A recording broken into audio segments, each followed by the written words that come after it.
had drafted and had reached. Today, even after 35 years, the Liberty incident remains so sensitive that the U.S. Navy refuses to comment on it. I think there was a cover-up. I think there were details known from talking with some of those crew. It was pretty bad. How can my personal view be other than my American view, which was that they intended to attack this ship, and there's no excuse that can be found for their saying that this was just a mistake? Most importantly, President Johnson, like Richard Helms, would also have been getting the radio intercepts.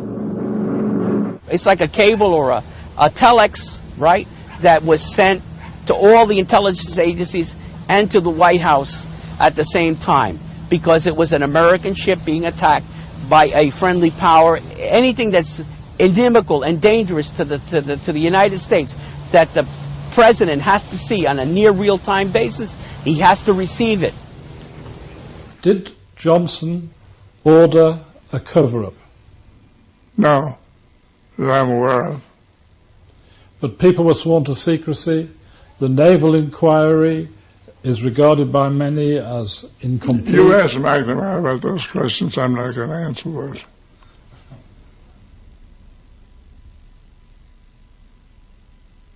I am not saying anything about the Liberty, period.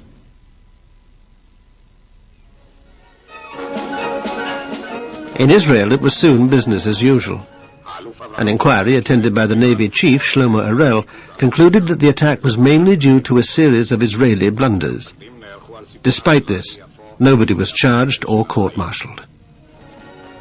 They didn't find anyone guilty of committing any crime or negligence or whatever. But this is, I don't want to make apologies for that, because it was outside my jurisdiction. After a month in Malta, the Liberty was patched up and ready to begin her journey home.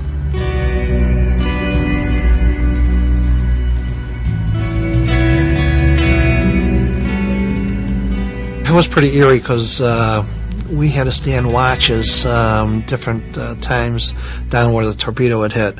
We had to check for leaks, and you could smell the fuel oil, and it was so eerie. You know, your shipmates were just down there, and you'd swear that they were talking to you.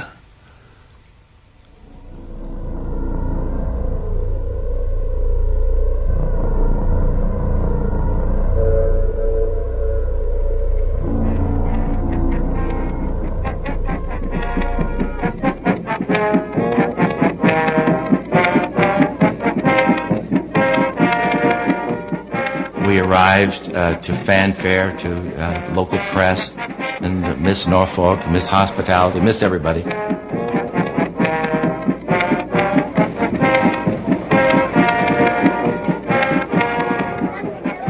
Anyway, they got us in and got us tied up, and all inside was nothing but just shell of a ship. Nothing was left. One of the things that bothered me for years was coming home. I'd survived all that other stuff, but the coming home part and facing people who'd lost their loved ones, that was very difficult. Very, very difficult. The men had been ordered never to talk about the attack under threat of court-martial. Now the Navy scattered them, and no two were posted together. Even their medals were awarded secretively. I remember receiving my Purple Heart in the captain's office in Bremerhaven, Germany, and with the warning, don't ever tell anyone where you got it. Don't ever. I knew at that time that things had gone terribly wrong with what had happened to us. I knew something was up, and so I basically made a decision to get out of the Navy. And I finished off my obligation, resigned my commission, and left the Navy. Captain McGonigal was given America's highest award, but with little ceremony. That's the only Congressional Medal of Honor that I'm familiar with that was not presented by the President of the United States. It's normal protocol for the President to present the CMH. It was presented by the Secretary of the Navy, at the Navy Yard, a little base down in southeast Washington, rather than at the White House by the President. Well, certainly, I think it was the way that the Navy and the White House handled this was a travesty. Johnson didn't want this thing publicized. He thought it would harm relations with Israel and his relations with Jews in the United States. For Liberty, that you were commanding officer at that time. Thank you very much, sir. For the officers and men of Liberty, I accept this Presidential Unit citation, and I would add my own personal appreciation for their professional devotion to duty. Every one of our citations talks about military action, occasionally mentions enemy action, but never mentions that it was the State of Israel. For heroic achievement in connection with the unprovoked and unexpected armed attack on USS Liberty in the Eastern Mediterranean on 8th of June, 1967. The Silver Star Medal to Lieutenant George H. Golden. 3 times when told to stand by for torpedo attack. I witnessed a cover-up take place of the highest magnitude. I witnessed someone receiving the highest medal of the land, someone being promoted, someone given his choice of duty in the Navy for his silence. Nothing more, nothing less. And the silence paid off. The captain never stepped forward until the end of his life. And I only think what could have been if he'd have stepped forward in 1967. But a presidential election was coming up. Nobody in power wanted to let questions about the USS Liberty spoil relations with victorious Israel.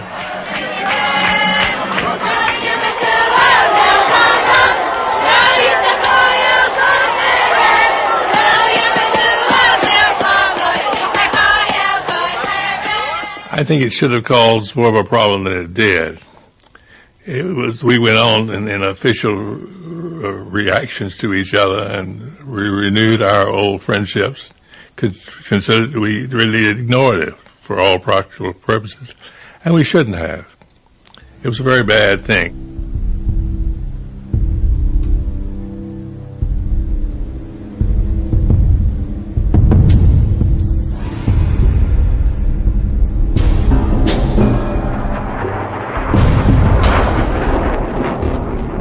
If you want to win a war quickly, there will be more mistakes, unfortunately. But the result of those mistakes is that you have won the war in 6 days. So this is the price you have to pay. Unfortunately, the price in this case, one of the prices, was the Liberty ship. Israel today still occupies the conquered Palestinian territories, thanks to continued U.S. support. The war of only 6 days has left a painful legacy of suspicion, suffering, and sorrow. Among those living with that legacy are the Liberty survivors, bitter about their own government's cover-up. Jim Ennis spent years trying to find out what had really happened. This book will be with me as long as I'm here. I've often said I'd like to have seen it go away years ago. I would have hoped that my book would have generated a congressional investigation that would have answered the remaining questions, and the whole thing could have been put to rest, and there'd be no question about what happened and why, and we just put it on and we all go on to other things. Jerry Goss, Petty Officer. Melvin Smith, Chief Petty Officer. Carl Noah, Seaman. John Spicer, Petty Officer. Gary Blanchard, Seaman. Alan Blue, Civilian. Jerry Converse, Petty Officer.